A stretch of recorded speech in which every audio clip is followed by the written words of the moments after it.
Hello guys, welcome to invincible IAS. तो आज हम लोग देखने वाले इंडिया कजाकिस्तान का जो रिलेशन है, इंटरनेशनल रिलेशन के पर्सपेक्टिव से ये लेक्चर बहुत ही इम्पोर्टेंट है कि कजाकिस्तान का क्या इम्पोर्टेंस है इंडिया के डेवलपमेंट में और क्या उसका इंडिया से क्या रिलेशन है। तो हम लोग बोलते हैं क्या कि इंडिया से स्पेसिफिक हम लोग जो इंटरनेशनल रिलेशन का जो पोर्शन है उससे यहाँ पर से एक हम लोग कुछ पॉइंट मिलेगा जो हम लोग के लिए इंटरनेशनल रिलेशन सिलेबस में जो टॉपिक है उसके लिए बहुत ही इम्पोर्टेंट होता है। तो tapping the Kazakhstan rare earth potential, क्यों हम लोग के लिए कजाकिस्तान इम्पॉर्टेंट है सेंट्रल एशिया का कंट्री में। तो सबसे पहला क्या है कि हम लोग बात करते हैं क्या कि जो रेयर अर्थ एलिमेंट होता है, रेयर अर्थ एलिमेंट मतलब क्या है, जो अर्थ में बहुत ही कम पाया जाता हो, जो कुछ ही जगह पर पाया जाता हो, उसको रेयर अर्थ एलिमेंट बोला जाता है। तो रेयर अर्थ जो एलिमेंट है REE वो बहुत ही इम्पॉर्टेंट है कोई भी मॉडर्न टेक्नोलॉजी के लिए, रिन्यूएबल एनर्जी के लिए। कौन सा रिन्यूएबल एनर्जी मतलब क्या है? विंड एनर्जी, सोलर एनर्जी, जो सोलर पैनल बन रहा है, ये सभी में जो एलिमेंट यूज़ हो रहा है वही रेयर अर्थ एलिमेंट यूज़ हो रहा है, REE यूज़ होता है।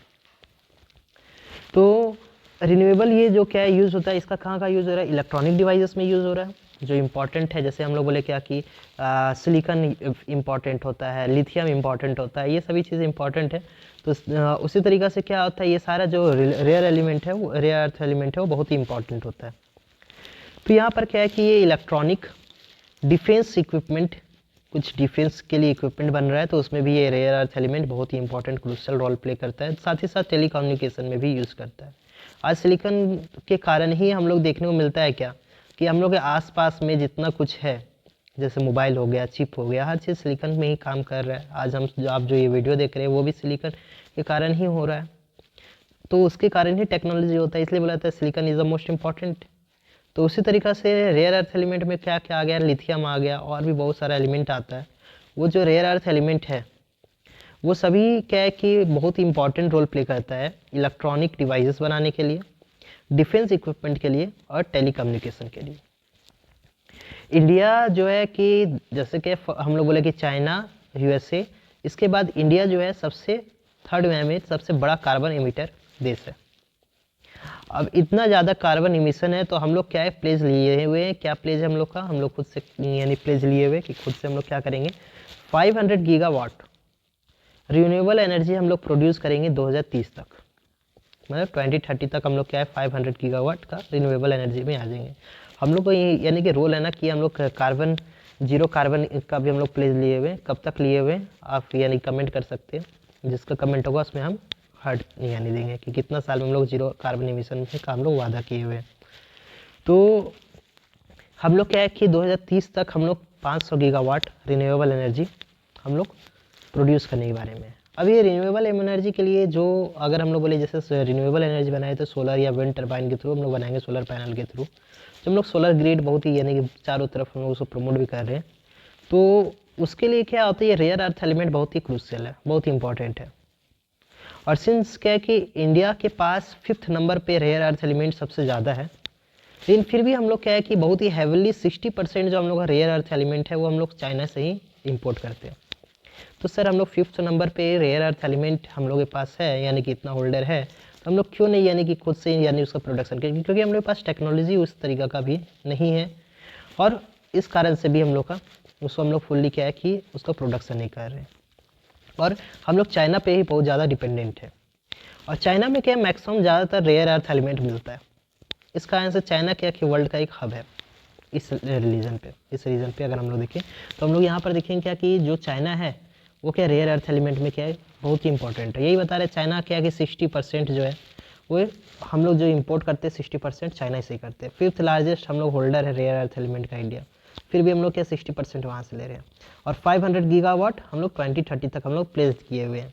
3rd लार्जेस्ट हम लोग का कार्बन इमीटर, यहाँ बहुत सारा पॉइंट आपको मिल जाएगा क्या क्या हम लोग मिला। जैसे कि हम लोग बोले कि 3rd लार्जेस्ट कार्बन इमीटर है हम लोग, हम लोग फिर क्या कि हम लोग का 500 गीगावाट हम लोग 2030 तक हम लोग का प्लेस्ड है।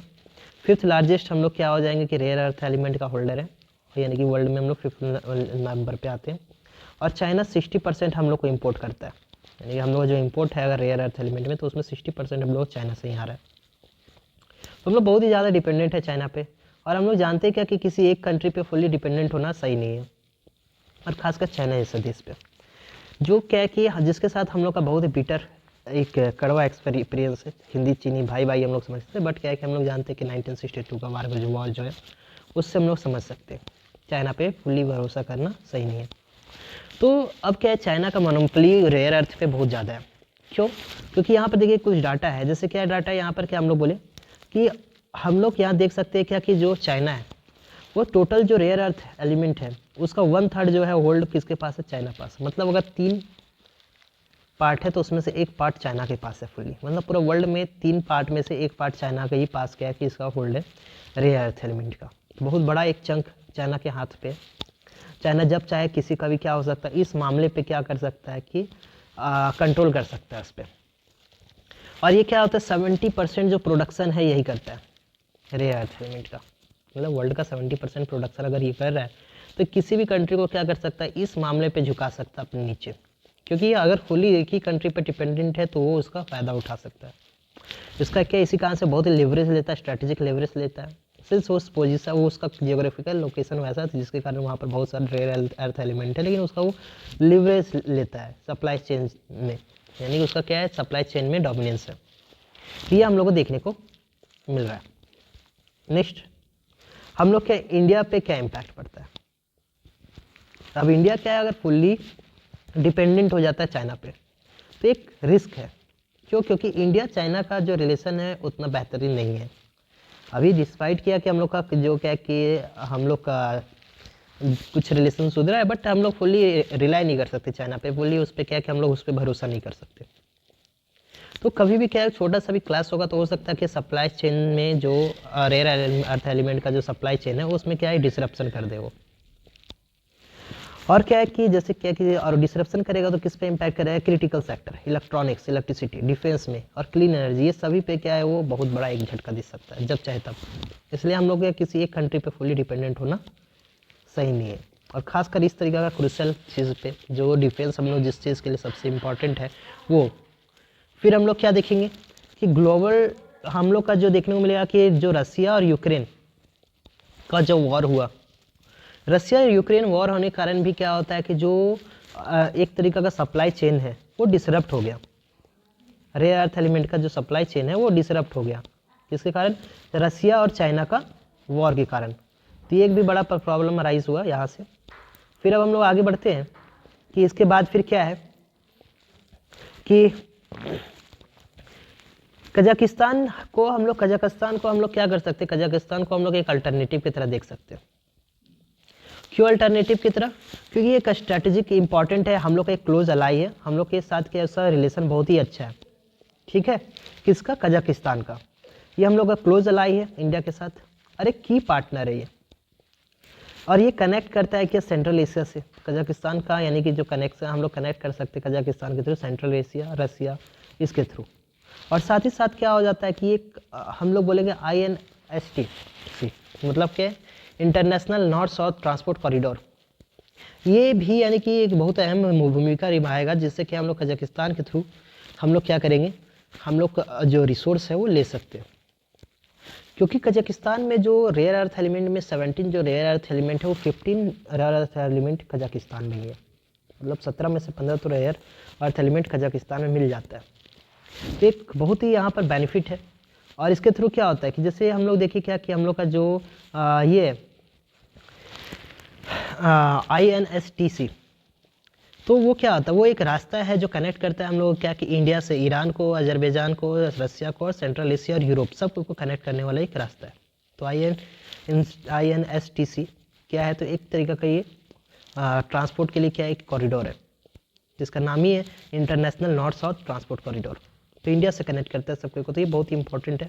तो ये क्या होता है, इसके थ्रू हम लोग क्या है कि स्ट्रैटेजिक इंपॉर्टेंट भी है, और यानी कि ये जो ट्रांसपोर्ट जो ये कॉरिडोर है उसके थ्रू हम लोग रिसोर्स को ले भी सकते हैं जब चाहे। तो यहाँ पर प्रॉब्लम क्या होता है कि नॉर्मली अगर क्या है कि जैसे क्या है कि अगर हम लोग कजाकिस्तान से कनेक्ट होना चाहते हैं तो हम लोग का POK अभी हाथ में नहीं है, POK क्या है कि पाकिस्तान के हाथ में, तो कंट्रोल में। तो हम लोग क्या है कि सिंस हम लोग के पास अल्टरनेटिव यही रोड है कि INSTC, तो इसके थ्रू हम लोग कर सकते हैं। और साथ ही साथ क्या है कि कजाकिस्तान का भी कोलैबोरेशन, ऐसा नहीं कजाकिस्तान में नहीं अभी यानी कि प्रोडक्शन हो रहा है, कजाकिस्तान खुद कोलैबोरेशन किया हुआ है अभी जापान के साथ इस मामले में, रेयर अर्थ एलिमेंट के मामले में जापान के साथ, जर्मनी के साथ, यूएस के साथ, साउथ कोरिया और यूनाइटेड नेशन, हम लोग बोले क्या कि यूरोपियन यूनियन के साथ, ये सभी के साथ क्या है कि उसका यानी कोलैबोरेशन अच्छा है, जिसके कारण क्या होता है हम लोग देखेंगे क्या कि उसमें वहाँ पर के इन्वेस्टमेंट भी बहुत ज़्यादा हुआ है। अदर के सारा ये यूरोपियन और अमेरिकन कंट्री और साउथ कोरिया ये सभी जापान के थ्रू वहाँ पर अच्छा खासा इन्वेस्टमेंट हुआ है। तो वहाँ पर क्या है कि सिंस क्या है कि एक रेयर अर्थ एलिमेंट बहुत इंपॉर्टेंट होता है, रोल प्ले करता है हम लोग का। तो यहाँ पर क्या है कि कजाकिस्तान का जो प्रेसिडेंट है वो बोलते हैं क्या कि जो रेयर अर्थ एलिमेंट है वो न्यू ऑयल है। हाँ, ये बात सही भी एक हद तक है कि न्यू ऑयल है। जैसे अभी के समय में क्या कि हम लोग पेट्रोल और क्या है बोले डीजल, ये जो क्रूड ऑयल है जो बहुत ही क्रूशियल रोल प्ले करता है एक देश के लिए, क्योंकि क्या पूरा अर्थव्यवस्था उसी पे चलता है। अगर बोला जाए पूरा इकोनॉमी उस पर चल रहा है, एक जगह से दूसरी जगह सारा जो ट्रांसपोर्टेशन हो रहा है उसी के कारण हो रहा है। अब धीरे धीरे हम लोग स्विच कर रहे हैं क्या कि हम लोग स्विच कर रहे हैं इलेक्ट्रिक व्हीकल में, उसके लिए भी रेयर अर्थ एलिमेंट चाहिए होगा। तो ये एक नया ऑयल बोला जा रहा है कि ऑयल की तरह ही है, जो कंट्री का क्या होता है कि एक बहुत ही इंपॉर्टेंट है इसके लिए। कौन कौन से यहाँ पर है, बेरिलियम है, स्कैंडियम है, ठीक है, टेंटेलियम है, उसके बाद फिर क्या है कि नियोबियम है, बिस्मुथ है, एंटीमनी है, गैलियम है, ये सभी चीज़ क्या है इंपॉर्टेंट है। अब आपसे एक क्वेश्चन है कि ऐसा कौन सा मेटल है जो हाथ में ले रखने से क्या होता है वो पिघल जाता है, इसका जवाब दीजिएगा आप। तो ये सारा जो क्या है कि बहुत ही इंपॉर्टेंट हम लोग देखने मिलेगा कि रेयर अर्थ एलिमेंट है जो कजाकिस्तान में पाया जाता है, जो हम लोग के लिए बहुत बेनिफिशियल है। अगर हम लोग उसके थ्रू हम लोग का रिलेशन भी अच्छा है कजाकिस्तान के साथ, तो हम लोग क्या अगर उसको स्ट्रेटेजिक इंपॉर्टेंट हम लोग का स्ट्रेटेजिक रिलेशन भी, और उसके थ्रू हम लोग क्या कर सकते हैं, रिलेशन के थ्रू हम लोग उससे ले सकते हैं रिसोर्सेस। कजाकिस्तान के कारण क्या है कि हम लोग क्या बेनिफिट होगा, हम लोग ये होगा कि हम लोग जो डिपेंडेंस है चाइना पे वो कम हो जाएगा। और हम लोग क्या है कि क्योंकि क्या है, और इसका जो लोकेशन भी स्ट्रैटेजिक लोकेशन है, हम लोग से सामने है, ज़्यादा दूर भी नहीं है, तो हम लोग क्या सही पड़ेगा, उसका कॉस्ट भी ज़्यादा नहीं होगा। साथ ही साथ क्या है कि इसका जो हम लोग का सिक्योरिटी, रिसोर्स सिक्योरिटी भी इन्हांस होगा और सस्टेनेबल भी होगा। क्यों इन्हांस होगा, क्योंकि अगर क्या है कि हम लोग क्या है कि अगर किसी और पे भी हम लोग डिपेंडेंट, एक ही पे डिपेंडेंट नहीं होकर हम दूसरे पर भी करें तो बहुत ही अच्छा है। और क्या हम लोग यहाँ पर ज्वाइंट माइनिंग करेंगे, मतलब मिलके हम लोग दोनों यानी क्या एक इंडिया और कजाकिस्तान मिलके ही क्या करेगा, ज्वाइंट माइनिंग करेगा। और क्या है जो शेयर करेगा एक्सपर्टीज़, इंडिया के पास जो एक्सपीरियंस है, यानी कि जैसे इंडिया के पास क्या एक्सपीरियंस में हम लोग बोले जैसे क्रूड ऑयल का ही एक्सपीरियंस बोला जाए, इंडिया के पास बहुत ज़्यादा, तो उसी तरीके से क्या है कि कुछ एक्सपीरियंस यहाँ पर क्या है कि जो रेयर अर्थ एलिमेंट है इंडिया के पास है और कुछ क्या है कि कजाकिस्तान के पास, तो उसका क्या है शेयरिंग करेगा एक्सपर्टीज़। और हम लोग भी चाहेंगे कि कजाकिस्तान क्या वो चीज़ करे, ताकि हम लोग भी फिफ्थ जो हम लोग का सबसे बड़ा यानी कि हम लोग रिसोर्स हम लोग के पास भी है, तो हम लोग उसको भी टैप करेंगे। साथ ही साथ क्या होगा कि जो हम लोग का जो रीजन है, पूरा एशिया का रीजन है, उसको हम लोग काउंटर करेंगे कि चाइना का डोमिनेंस ना हो जाए। नहीं तो क्या अगर चाइना पे ही डोमिनेंस होगा तो क्या होगा, सारा कंट्री को अपने साइड में करेगा, उसी डर पे कि अगर हम लोग चाइना का साथ नहीं देंगे तो क्या है कि वो कभी भी सप्लाई रुक सकता है, सप्लाई चेन रुक जाएगा। तो इसका आंसर क्या है कि वो जो हम लोग, क्योंकि मल्टी हम लोग ऐसा नहीं चाइना को हम लोग काउंटर करना चाहते थे कि हम लोग का इंडिया का अगर हम लोग बोला जाए फॉरेन पॉलिसी ये नहीं कि हम लोग चाइना या किसी कंट्री को हम लोग काउंटर करना चाहते हैं। हम लोग फॉरेन पॉलिसी ये क्या कि हम लोग मल्टीलेटरल वर्ल्ड चाहते हैं, यूनिलैटरल नहीं। तो हम लोग क्या है कि मल्टीलेटरल चाहिए। मल्टीलेटरल मतलब क्या, किसी एक का ना चले, सभी का उसमें हो, ठीक है, एक पावर सेंटर ना हो। और क्या देखने को मिलेगा हम लोग का कि हम लोग के इसके कारण क्या है कि वे फॉरवर्ड में हम लोग क्या क्या देख सकते हैं, हम लोग वे फॉरवर्ड में ये देख सकते हैं कि यहाँ पर स्ट्रैटेजिक विजन है, ताकि हम लोग क्या है कि जो ग्लोबल सप्लाई चेन का जो रिस्क है चाइना के द्वारा, उसको हम लोग कम कर सकते हैं। कैसे डाइवर्सिफाई कर सकते हैं, डाइवर्सिफिकेशन कर दिए क्या कि हम लोग एक ही जगह से नहीं ले रहे, और भी जगह से हम लोग ले सकते हैं। और क्या है कि हम लोग का इससे क्या होगा, इंडिया और कजाकिस्तान का जो है रिलेशन और भी ज़्यादा स्ट्रेंथन हो जाएगा। इन्हांस हम लोग करेंगे, उसमें इन्वेस्टमेंट करेंगे कजाकिस्तान का रेयर अर्थ एलिमेंट सेक्टर में। और क्या होगा, इससे क्या होगा, हम लोग का कनेक्टिविटी बढ़ेगा और भी ज़्यादा अच्छा से। कनेक्टिविटी मतलब क्या, जैसे हम लोग बोले IN international north south transport corridor, उसके थ्रू और भी ज़्यादा हम लोग क्या वो ज़्यादा और प्रमोट होगा।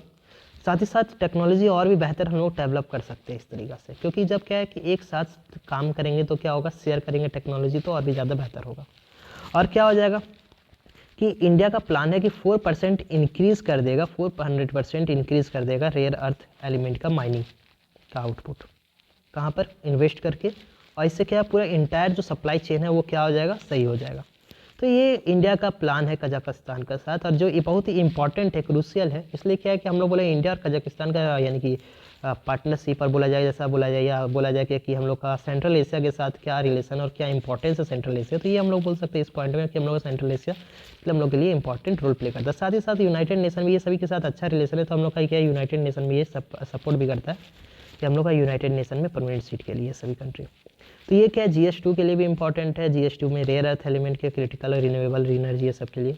और उसके बाद फिर क्या है कि कजाकिस्तान और इंडिया के रिलेशन के बारे में भी होगा। ऐसे भी बोल सकते हैं कि क्या हम लोग डाइवर्सिफाई करना चाहिए रिसोर्स को, तो उसका क्या पाथ है, कैसे हम लोग रेयर अर्थ एलिमेंट का जो डायलेमा है ग्लोबल पार्टनरशिपिंग के थ्रू ठीक कर सकते हैं। तो ये सारा, आई होप ये सारा था लेक्चर में। आई होप आज का लेक्चर आपको इंटरेस्टिंग लगा होगा। तो अगर अच्छा लगा तो आप यहाँ लाइक कर सकते हैं, शेयर कर सकते हैं अपने फ्रेंड के साथ। तो thank you, welcome, bye bye from my side, it's over from my side.